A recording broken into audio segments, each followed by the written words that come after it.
श्री गणेशाय नमः. श्रीपादाराजन शरणं प्रपद्ये.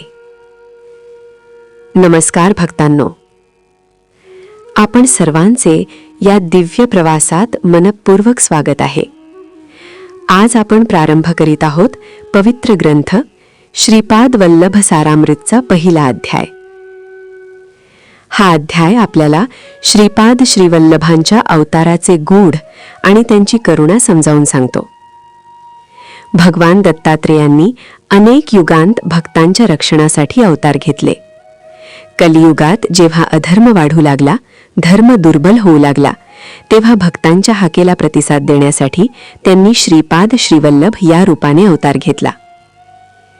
आंध्र प्रदेशातील पिठापूर या पवित्र भूमीत एक सद्गुणी वेदशास्त्र पारंगत ब्राह्मण दाम्पत्य राहत होते. त्यांच्या घरी धर्माचरण, जपतप, यज्ञयाग सतत चालत असे. पण त्यांच्या जीवनात एकच दुःख होते, त्यांना संतान सुख लाभत नव्हते. त्या दाम्पत्याने अत्यंत श्रद्धेने भगवान दत्तात्रेयांची उपासना केली. उपवास, जप, हवन आणि अखंड नामस्मरण करत त्यांनी दत्तगुरूंना प्रार्थना केली. त्यांच्या अढळ भक्तीने प्रसन्न होऊन भगवान दत्तात्रेयांनी त्यांना दर्शन दिले आणि आशीर्वाद दिला. मीच तुमच्या घरी पुत्ररूपाने जन्म घेईन.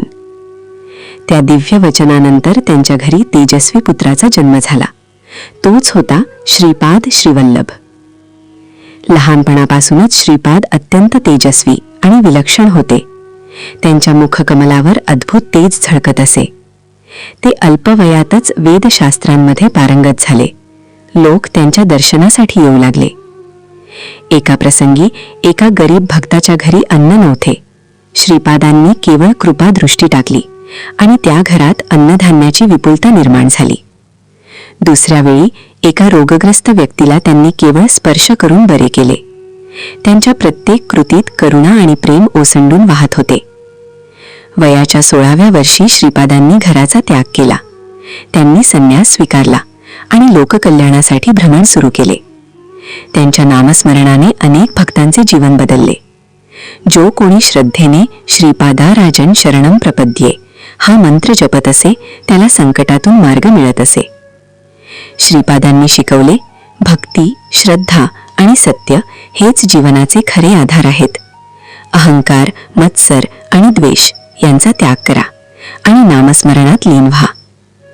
या पहिल्या अध्यायातून आपल्याला समजते की जेव्हा भक्त मनापासून हाक मारतो तेव्हा परमेश्वर नक्की धावून येतो. श्रीपाद श्रीवल्लभांचा अवतार हा भक्तांच्या उद्धारासाठीच होता.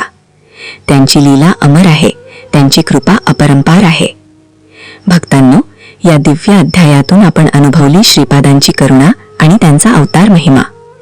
जर तुम्हाला हा अध्याय आवडला असेल तर व्हिडिओला लाईक करा, चॅनलला सबस्क्राईब करा आणि इतर भक्तांपर्यंत हा पवित्र संदेश पोहोचवा. पुढील भागात आपण जाणून घेऊया पुढील अध्यायातील अद्भुत लीला. तोपर्यंत श्रीपादाराजन शरणं प्रपद्ये. दिगंबरा दिगंबरा श्रीपाद वल्लभ दिगंबरा. धन्यवाद.